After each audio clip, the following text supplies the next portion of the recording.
오늘부터 사도행전 강의를 새롭게 시작하려고 합니다.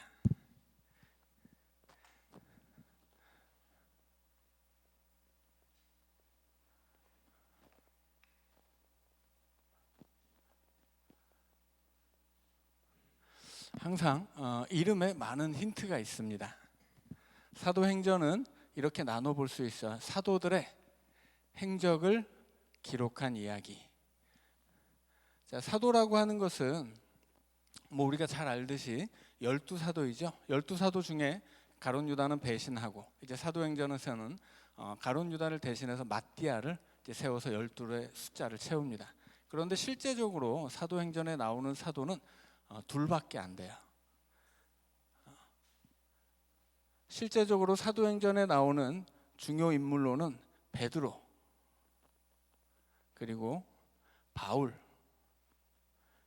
두 분의 사도를 빼면 특별히 복음을 전하다 순교한 스데반, 혹은 사마리아의 복음을 전도한 빌립, 이런 분, 혹은 바울을 가르쳤던 바나바, 이분들은 다 사도가 아니라 집사죠.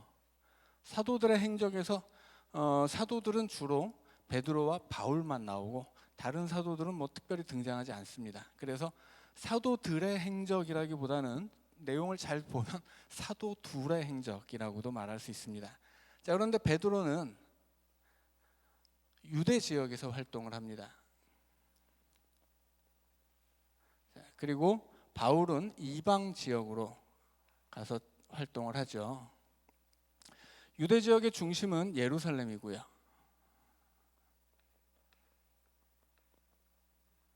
이방 지역의 중심은 안디옥입니다. 바울 사도가 안디옥에서 목회를 바나바로부터 1년 정도 배우고 이제 안디옥 교회가 바울과 바나바를 파송해서 전도 여행을 시작합니다. 그리고 매번 안디옥에서 출발해서 안디옥으로 돌아오죠. 그리고 안디옥으로 돌아올 때는 항상 예루살렘에 들려서 선교 보고를 합니다. 자, 그러니까 사도행전에서 사도들의 행적은 주로 베드로와 바울을 중심으로 이루어지는데, 베드로는 유대 지역에서 예루살렘을 중심으로 활동했던 사도라면 바울은 이방 지역에서 안디옥을 중심으로 활동합니다. 그런데 바울 사도가 안디옥을 중심으로 아시아와 유럽까지 넘나들면서 복음을 전하는데 항상 안디옥으로 돌아올 때 예루살렘을 들러서 선교 보고를 했다는 게 무슨 뜻이겠습니까? 사도행전의 중심은 예루살렘에 있다는 것입니다. 그래서 예루살렘이 사도행전의 중심이에요. 그리고 사도행전은 사도행전만 기록된 책이 아니라 그 전편인 누가복음과 함께 묶여있는 책이기 때문에 누가복음과 사도행전을 붙여서 생각하면 더군다나 그 중심은 예루살렘에 있을 수밖에 없습니다. 그래서 사도행전이 증거하는 바울 사도는 대단히 예루살렘에 기반한 사도이고, 예루살렘에서 복음을 전하는 베드로와 이방 지역에서 복음을 전하는 바울 사도는 똑같은 모습입니다. 그래서 사도행전을 보면 베드로와 바울은 가장 이상적인 사도의 모습이고, 이 두 사도가 행했던 전했던 복음, 그들이 행한 기적, 이런 것들은 똑같습니다. 둘 다 예수 그리스도의 복음을 전했고 유대인들을 향해서 우리가 죽인 예수님이 바로 그리스도였다라고 전파하죠. 그리고 베드로도 바울도 병자를 고치고 죽은 자를 살리는 기적들을 일으킵니다. 그래서 사도행전 안에서 베드로와 바울은 가장 이상적인 사도들이고 똑같은 수준의 똑같이 중요한 가장 이상적인 모습의 사도로 제시되고 있다라는 것입니다. 자, 그런데 이 예루살렘이 중심이, 사도행전 안에서 예루살렘이 중심이라고 하는 것은 좀 중요한 사실이니까 좀 기억해 주시기를 바랍니다. 종종 나올 거예요. 이게 왜 중요한지 이제 나중에는 설명이 될 것입니다. 자, 그 다음에 이제 행은 행적이죠. 사도들의 행적입니다. 자, 그런데 사도들의 행적은 사실은 사도라고 해봤자 둘밖에 나오지 않고, 이 사도들이 어디로 가서 무엇을 했느냐 보다는 이 사도들을 통해서 복음이 어떻게 전파되었느냐가 중요하기 때문에 이것은 사도들의 행적이지만 다른 말로 해서는 복음의 행적이라고도 말할 수 있습니다. 그래서 오늘 우리가 함께 읽은 사도행전 1장 8절에서 예수님이 말씀하시죠. 너희들이 성령이 임하시면 권능을 받고 예루살렘과 유대와 사마리아와 땅 끝까지 이르러 복음이 증거되리라. 그래서 이 사도행전의 이야기는 그렇게 예루살렘에서 온 유대, 사마리아, 땅 끝까지 진행되는 복음의 행적을 기록하고 있습니다. 그런데 재밌는 것은 우리는 이 복음이 예루살렘에서 출발해서 이제 이 예루살렘을 중심으로 일했던 베드로와 그리고 이제 이방 세계를 넘나들면서 복음을 전했던 바울을 통해서 전파된다고 생각할 수 있는데 그렇지 않습니다. 이 복음이 예수님이 예루살렘과 온 유대와 사마리아와 땅 끝까지 이르러라고 말씀을 하실 때 이것은 단순히 베드로나 바울을 통해서만 전파된 복음이 아니고 성령이 처음 임했을 때 이 120문도가 방언을 할 때 세계 각처에서 온 사람들이 그것을 듣죠. 그래서 그 목록이 쭉 나옵니다. 보면 이것을 그 시대 지도라고 한다면 이쪽에 뭐 로마가 있고 여기 이제 유럽으로 이쪽에 유럽이 있고 아시아 이제 끝에서 여기서 이제 이스라엘이 있고 여기 이쪽이 이집트고 여기가 이제 터키 내륙 쪽이고 건너가면 유럽 좀 멀리 가면 로마 이렇게 있다라고 했을 때 여기가 예루살렘이라면 이 예루살렘의 오순절을 맞아 예루살렘에 찾아온 수많은 사람들의 그 출신 지역이 나오는데 막 로마에서도 오고 유럽과 갑바도기아 뭐 이 메소포타미아 그다음에 아라비아 반도 애굽 수많은 세계에서 온 사람들의 이야기가 있습니다. 이 사람들이 어떻게 됩니까? 복음을 받아들이죠. 그래서 이 사람들이 온 이곳들이 다 어디예요? 이곳들이 바로 땅 끝이에요. 세계 각처의 땅 끝에서 온 사람들이 예루살렘에 모이고 그 예루살렘에 온 사람들이 성령이 임하실 때 베드로를 통해서 복음을 받아들입니다. 그래서 그때 복음을 받은 사람들이 자기 집으로 돌아가면서 복음은 땅 끝에 온 사람들에게 전해졌다가 그들에 의해서 땅 끝으로 전파되는 거예요. 그러니까 베드로나 바울보다 먼저 그 복음을 가지고 땅 끝까지 가는 사람들은 먼저 있었다라고 하는 것입니다. 그래서 예수님이 말씀하신 성령이 임하시면 예루살렘과 유대와 사마리아와 땅 끝까지 이르러 복음이 증거되리라고 하신 말씀은 사도들을 통해서만 이루어진 것이 아니고 이미 예루살렘 교회를 구성했던 그 순례자들을 통해서 1차로 이루어지고 그리고 바울 사도에 의해서 이렇게 이방으로 복음이 넘어가서 다시 한번 그 복음이 로마까지 전해지는 여기서 이제 로마까지 가는 이야기가 기록되는 것입니다. 그래서 예수님이 말씀하신 그 복음의 전파 경로는 단순히 이 사도들을 통해서 이루어진 것만이 아니라 이미 사도 이전에 이미 복음은 땅 끝까지 전파된 상태에서 그 땅 끝까지 가라고 하는 사명을 받은 이 사도들이 어떻게 복음을 들고 가는가 그것을 다시 한번 기록하고 있는 것입니다. 자, 그래서 이 행적은 전체적으로는 예루살렘과 유대와 사마리아와 땅 끝이라고 하는 이 틀을 가지고 있어요. 그런데 이것이 하나씩 이루어진 것이 아니라 사도행전에 성령이 임하시면서 한꺼번에 다 이루어지고 성취되고 그 다음에 다시 이것이 그 명령이 충실하게 채워지는 방식으로 사도행전의 이야기가 진행된다라고 하는 것입니다. 자, 그 다음에 이제 전이라고 하는 것은 홍길동전, 심청전 이런 것과 똑같은 전이에요. 무슨 뜻이에요? 이야기란 뜻이죠.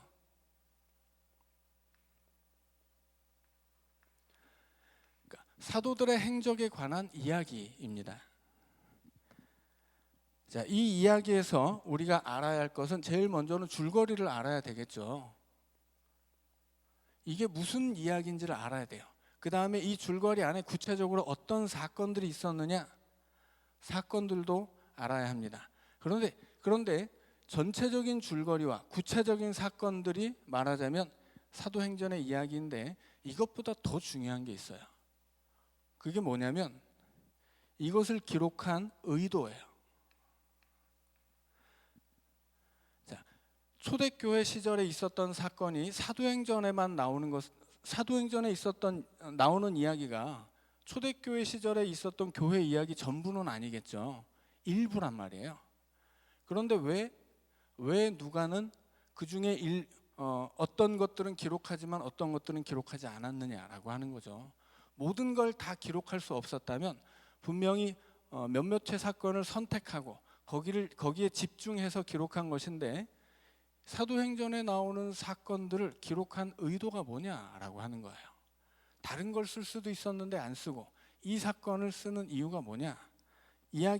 이 이야기의 내용 안에는 그 이야기를 쓰는 의도가 있다라고 하는 거예요.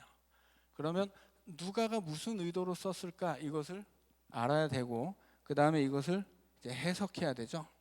그 다음에 해석한 다음에는 우리의 삶에 적용을 해야 됩니다. 자, 그래서 사도행전의 이야기는 사도들의 행적을 기록한 이야기인데, 이 이야기의 줄거리와 사건을 알아야 되고, 그와 더불어서 이 줄거리 안에 사건을 기록한 누가의 의도가 뭘까, 그것을 해석할 수 있어야 되고 오늘 우리의 삶에 적용할 수 있어야 된다라는 말씀입니다.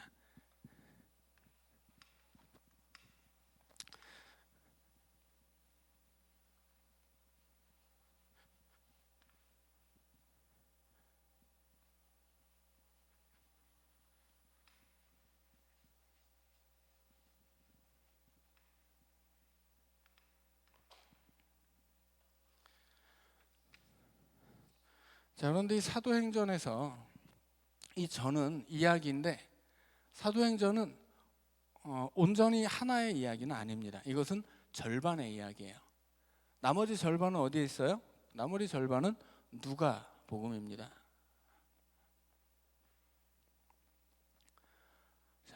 누가복음과 사도행전은 같은 저자에 의해서 기록된 이야기죠. 그래서 누가에서 복음을 빼고 사도행전에서 사도를 빼고 누가 행전이라고 이 두 권의 책을 묶어서 말하는 것이 이제 더 정확합니다.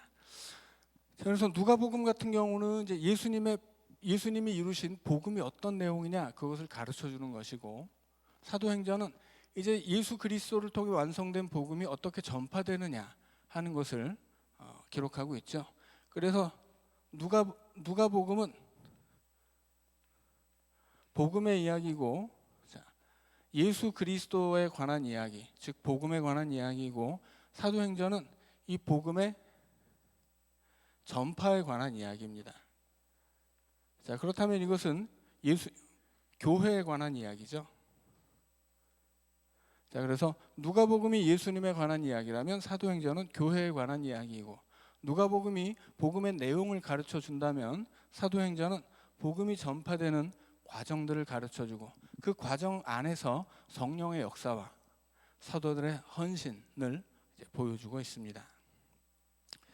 자, 그런데 문제는 어떤 사람들은 누가복음과 사도행전이 좀 비슷하긴 하지만 같은 저자는 아니다, 이렇게 이야기하는 분들도 있어요. 그런데 성경 안에서 자세히 읽어보면 이 두 책을 하나로 보는 것이 더 정확하다라고 하는 걸 알 수가 있습니다. 그래서 오늘은 왜 누가복음과 사도행전이 한 권의 책이냐라고 하는 것을 이제 설명하는 것으로 마치려고 합니다. 자, 누가복음과 사도행전에는 공통점이 있습니다. 자, 첫째는 수신자예요.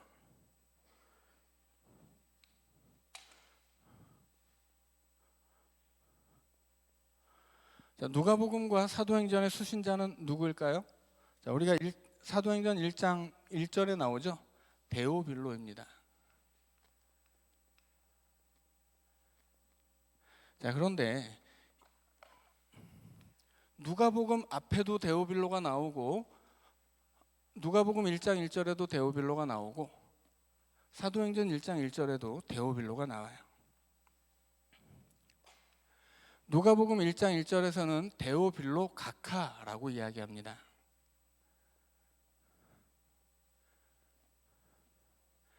자, 데오빌로는 별명이에요. 이름이 아니고 별명입니다. 각하는 직책이죠.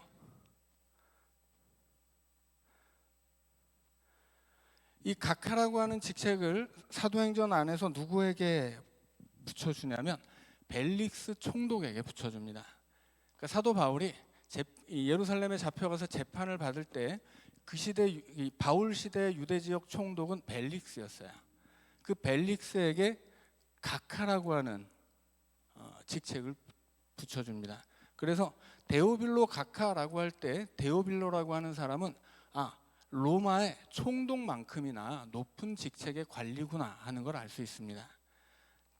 당연히 이 사람은 이방인이죠. 이방인인데 이 사람의 이름은 모릅니다. 다만 이 사람의 별명을 아는데 그의 별명은 데오빌로예요. 데오는 세우스, 하나님이라는 뜻이고 빌로는 필리아, 친구라는 뜻입니다. 그래서 이것은 하나님의 친구라는 별명이에요. 이방인 총독급의 이방인 이름이 하나님의 친구일 리는 없죠. 이것은 별명입니다. 자, 그런데 이 사람이 수신자라고 하는 것은 대단히 중요한 의미가 있어요. 수신자라고 하는 의미는 이 사람이 후원자라는 뜻입니다.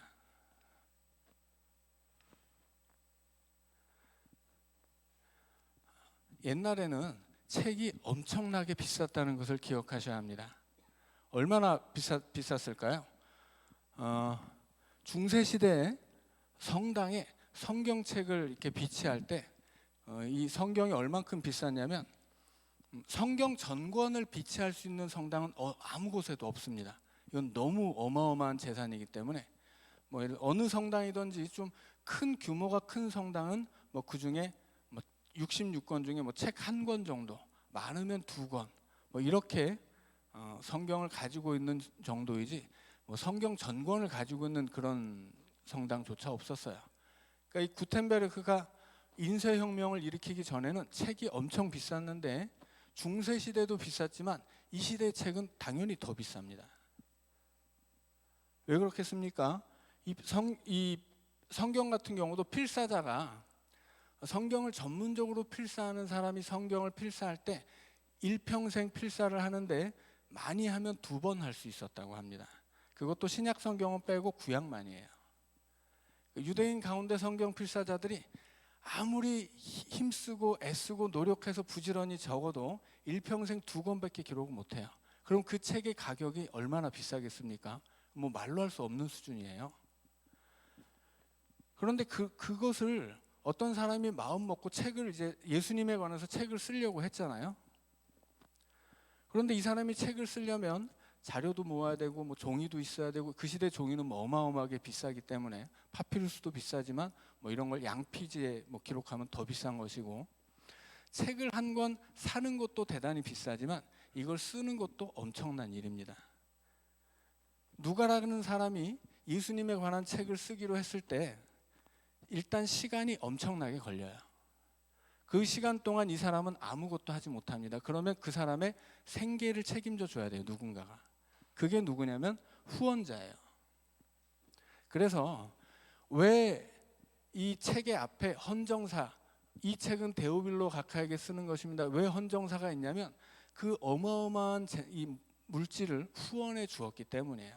그래서 요즘에도 우리가 책을 낼 때 어떤 분이 이렇게 출판 비용을 내면 책 앞장에 어떤 분의 후원으로 이 책이 출판되었습니다. 이런 것을 기록해 주는 것처럼 이 시대에도 누군가 후원해서 책을 쓰면 반드시 그 헌정사를 앞에 넣는데 그 헌정사가 누가복음 제일 첫머리에 또 사도행전 제일 첫머리에 이 책이 누구를 위해 쓰여진 것인지를 밝히면서 그 헌정사를 이제 책의 후원자에게 드리게 되어 있는 거예요. 그래서 이 데오빌로라고 하는 사람은 이 책의 후원자예요. 그런데 이 누가복음과 사도행전이 얼마나 긴 책인지 신약 성경에서 제일 긴 책이 누가복음이고 2번째 긴 책이 사도행전입니다. 이 2권을 1, 2권 합쳐가지고 쓸 동안 데오빌로라고 하는 분이 누가를 후원해 준 거예요.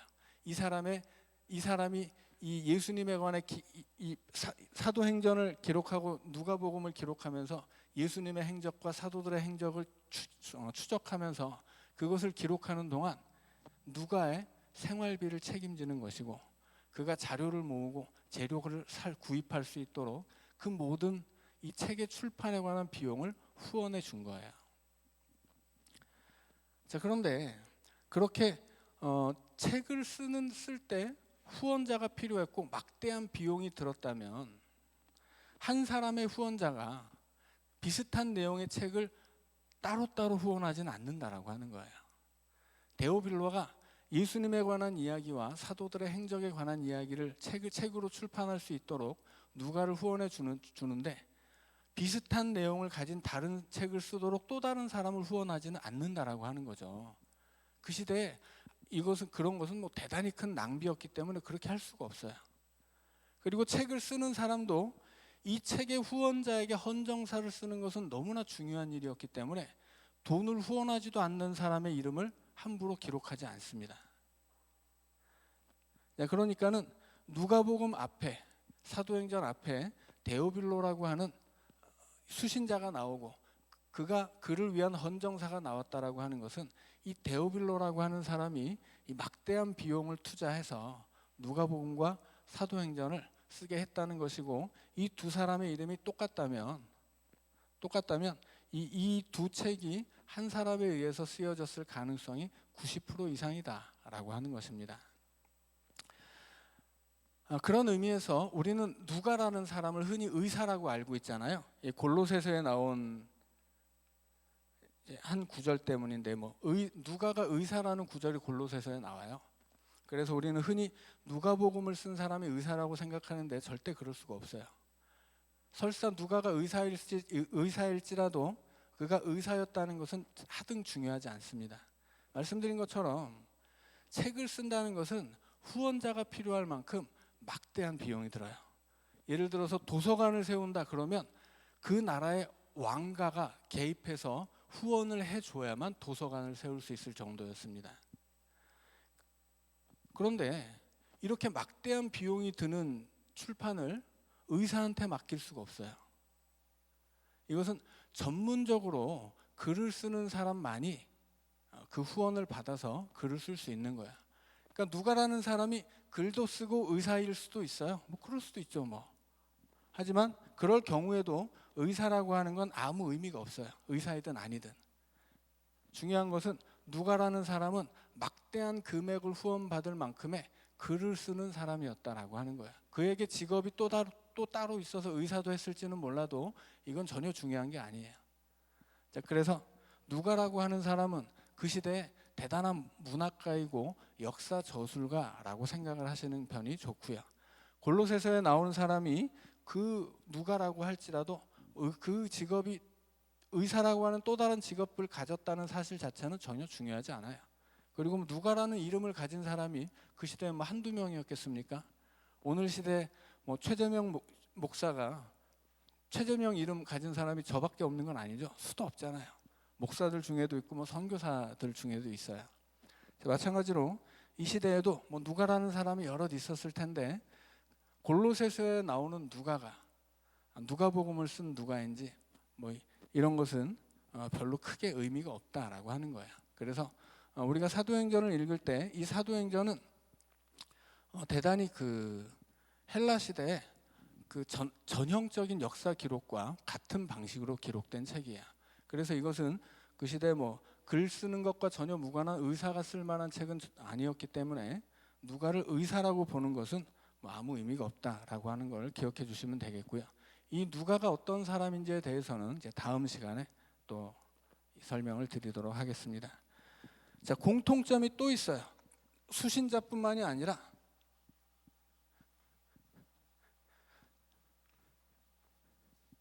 그림도 같은 사람이 그리면 그림의 풍이라는 게 있습니다. 글도 글을 쓰는 그 풍이 있어요. 그러니까 글을 쓰는 방식, 글을 쓸 때 선택하는 단어, 표현하는 특징, 이런 것들이 다 사람에 따라 틀린 거죠. 그래서 제가 쓰는 이제 기도문 같은 것들을 보면 딱 보면 금방 이것은 최재명 목사가 쓴 거구나 알 수 있어요. 왜냐하면 그런 글을 쓰는 방식이 거기 글에 배어 있기 때문이죠. 마찬가지로 누가복음과 사도행전에도 글을 쓰는 방식이 있는데 이게 대단히 비슷합니다. 그래서 누가와 이 사도행전은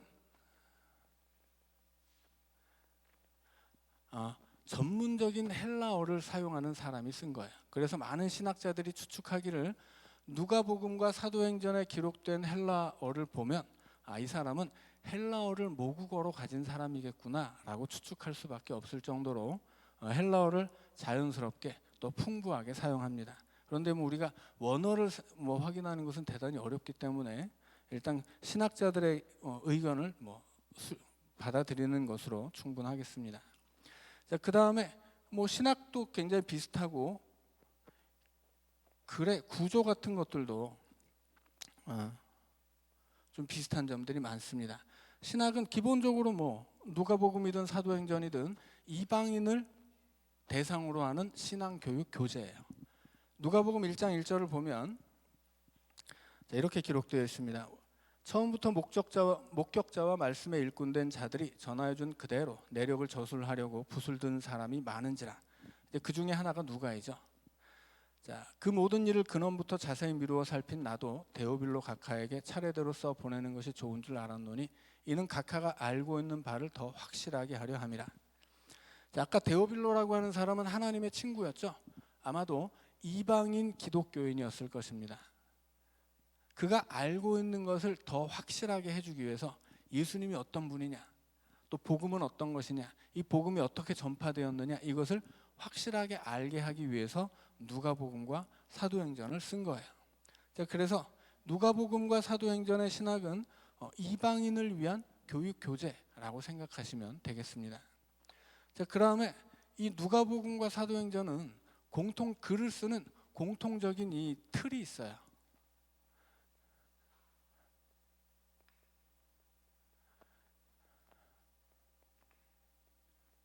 자, 여행과 순환입니다.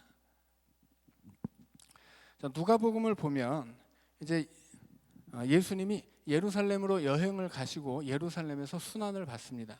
사도행전에서도 바울이 전도 여행을 떠나고 예루살렘으로 와서 순환을 받아요. 그 순환의 공통점은 재판이라고 하는 것입니다. 자, 성경을 한번 찾아보도록 하겠습니다. 자, 누가복음 22장을 찾아보세요.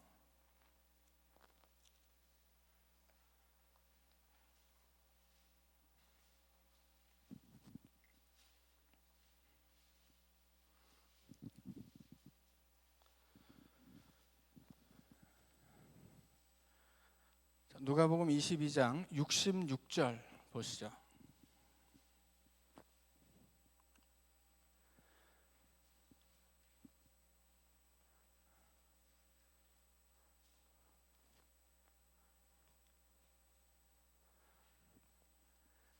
(66절에) 보면 이제 나리샘의 백성의 장로들 곧 대제사장들과 서기관들이 모여서 예수를 그 공회로 끌어들였다는 말이 있습니다. 공회는 지난 주일에도 말씀드린 것처럼 산헤드린이에요.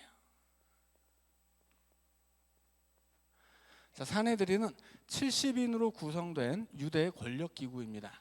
여기에 이제 대제사장이 의장이 되어서 총 71명이에요. 대다수는 사두개파 제사장들이고 아주 소수의 사람들 바리새파가 있습니다. 그래서 사두개파와 바리새파 중에 대표자들이 유대 귀족들이 권력을 가지고 공회로 모임을 갖는데 이 유대 권력 기관을 산헤드린이라고 불렀어요. 자, 예수님이 제일 먼저 재판을 받은 곳이 산헤드린입니다. 자, 두 번째로 바로 밑에 23장 1절을 보면 이제 산헤드린에서 재판을 마친 이 예수님이 어디로 끌려가냐면 23장 1절을 보면 무리가 다 일어나 예수를 빌라도에게 끌고 가서, 자, 빌라도에게 끌고 갑니다. 빌라도는 누구예요? 총독이죠. 자, 공회를 거쳐서 총독에게 끌려가서 재판을 받습니다.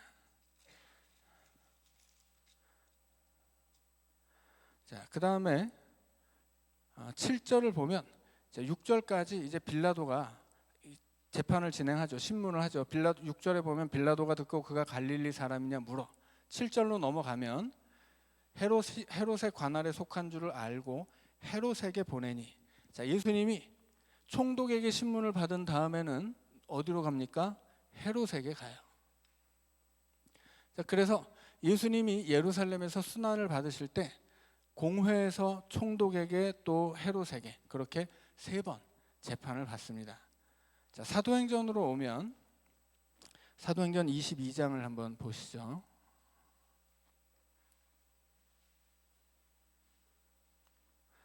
자, 사도행전 22장 30절을 보면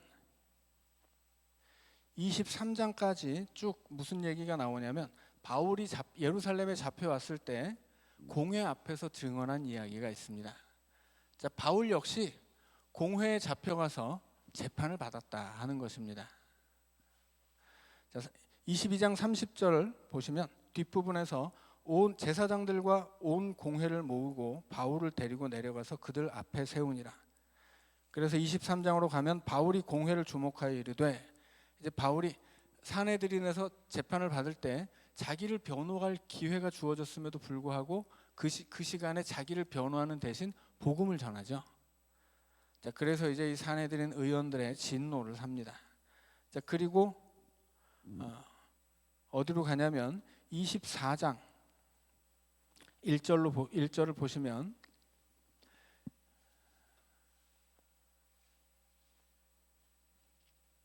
로마 총독을 만납니다. 24장 1절을 보면 총독 앞에서 바울을 고발하니라. 바울을 부르며 더둘로가 고발하여 이르되 벨릭스 각하여. 자, 이 시대 예수님 시대의 총독은 누구였어요?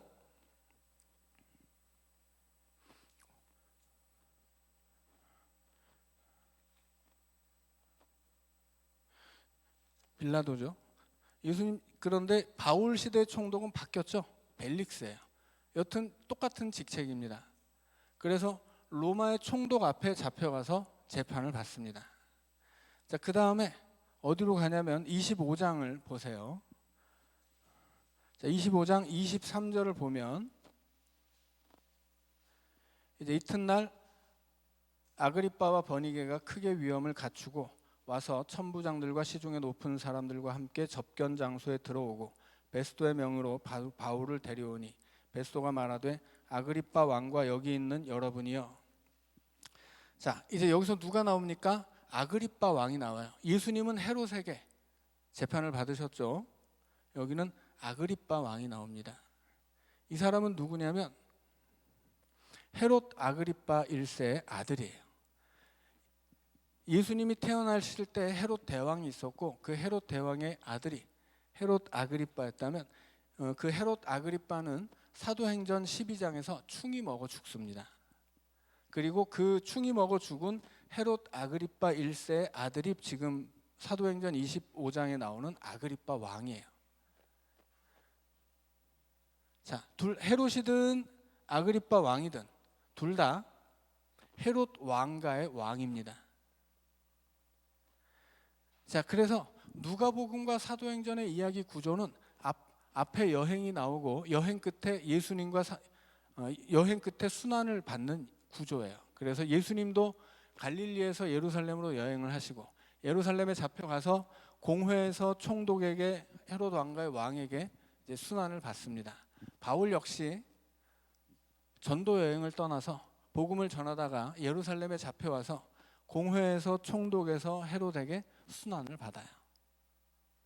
자, 그래서 이 이야기의 틀 자체가 누가복음과 사도행전이 유사하고 거기 쓰인 언어가 같고 그리고 거기서 이 누가복음과 사도행전이 똑같은 사람에게 헌정사를 쓰고 그리고 그래서 그 똑같은 사람이 똑같은 이름을 가진 사람이 누가복음과 사도행전이라는 긴 책을 후원해서 출판하게 했다면 당연히 이렇게 많은 공통점이 있다면 누가복음과 사도행전은 한 사람이 쓴 것이 아니겠느냐 하는 것입니다.